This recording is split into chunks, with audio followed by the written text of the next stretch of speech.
વાગરા તાલુકાના વિલાયત અને અરગમા પંથકમાં દીપડાની દહેશત ફેલાતા વન વિભાગે તાત્કાલિક ધોરણે એક્શન મોડમાં આવી કામગીરી આરંભી દીધી છે।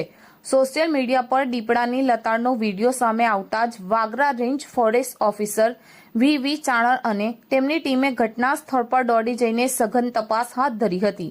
દીપડાની ગતિવિધિ પારખવા માટે વનકર્મીઓએ સમગ્ર વિસ્તારનો તાગ મેળવ્યો હતો અને દીપડાને સુરક્ષિત રીતે કેદ કરવા માટે સૌથી વધુ સંભાવના ધરાવતી વ્યૂહાત્મક જગ્યાએ મારણ સાથે પાંજરું ગોઠવી દેવામાં આવ્યું છે। ઉલ્લેખનીય છે કે એક નીડર ખેડૂતે પોતાના જીવના જોખમે દીપડાનો લાઈવ વિડીયો કેદ કર્યો હતો।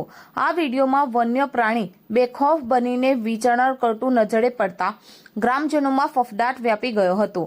ખાસ કરીને હાલ શિયાળુ પાકની સિઝનમાં રાત્રિ પિયત કરતા ખેડૂતો અને પશુપાલકોમાં દીપડાના હુમલાનો સતત ભય સતાવી રહ્યો હતો। આ ગંભીર સ્થિતિને પગલે ગ્રામજનો દ્વારા સુરક્ષાની ઉગ્ર માંગ કરવામાં આવી હતી, જેના પ્રત્યુત્તર રૂપે તંત્રએ ત્વરિત પગલાં લીધા છે। વન વિભાગે માત્ર પાંજરું ગોઠવીને સંતોષ માન્યો નથી, પરંતુ તકેદારીના ભાગરૂપે લોકજાગૃતિનું કામ પણ હાથ ધર્યું છે। અધિકારીઓએ સ્થાનિક પશુપાલકોને પોતાના મૂંગા ઢોર રાત્રિના સમયે ખુલ્લામાં ન બાંધવા તાકીદ કરી છે। સાથે જ ખેડૂતોને પણ રાત્રે ખેતરમાં અવરજવર કરતી વખતે વિશેષ સાવધાની રાખવા અને સુરક્ષિત રહેવા અનુરોધ કરવામાં આવ્યો છે।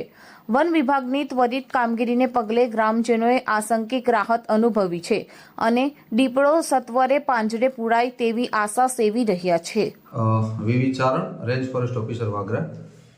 તારીખ 7 તારીખના રોજ ગામ લોકો અરગામા અને એ વિસ્તારમાંથી દીપડો આવ્યો અને સમાચાર મળેલા હતા, જે અંતર્ગત તપાસ કરતા લોકોમાં થોડો ભયનો માહોલ જેવો જણાતા આજ રોજ 8 તારીખના રોજ અમો સ્થળ ઉપર પિંજરા ગોઠવવાની કામગીરી ચાલુ કરેલ છે, જેથી લોકોમાં ભયનો માહોલ ના રહે અને લોકો પોતાની સાવચેતી માટે રાતના સમયે પોતાના પશુઓને બહાર ન બાંધે અને ખાધેલો માંસનો ખોરાક કઈ રીતનું હોય તે બહારની સાઈડ ન નાખે, એટલી તકેદારી રાખવી। બાકી ચિંતા કરવાની કોઈ જરૂર નથી। વન વિભાગ દ્વારા પિંજરા અને એની વ્યવસ્થા કરી અને ગોઠવવાની તજવીજ હાથ ધરવામાં આવે છે।